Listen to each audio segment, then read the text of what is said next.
கொத்மலை ரம்பட பகுதியில் ஏற்பட்ட நிலச்சரிவானது தற்போது பெரும் பாதிப்பை ஏற்படுத்தி இருக்கிறது. இந்த நிலச்சரிவில் சிக்கிய 7 பேரின் சடலங்கள் தற்போது மீட்கப்பட்டிருப்பதாக இடர் முகாமைத்துவ மத்திய நிலையம் தெரிவித்திருக்கிறது. அது மாத்திரமல்லாமல் அந்த நிலச்சரிவில் சிக்கிய நிலையில் 25 பேர் காணாமல் போயுள்ளதாகவும் தெரிய வந்திருக்கிறது.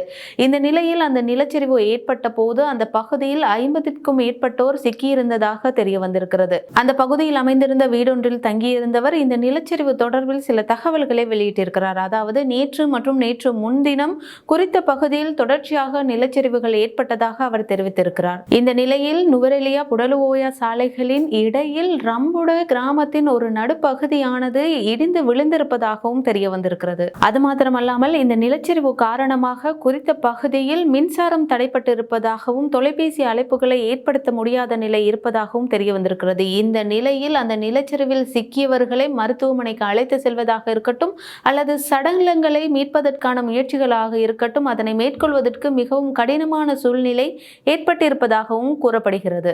இவ்வாறான நிலையில் அந்த பகுதிக்கு சென்று மக்களுக்கு தேவையான உதவிகளை செய்வதற்கான முயற்சிகளை மீட்பு குழுவினர் மேற்கொண்டு வருவதாகவும் தெரிய வந்திருக்கிறது.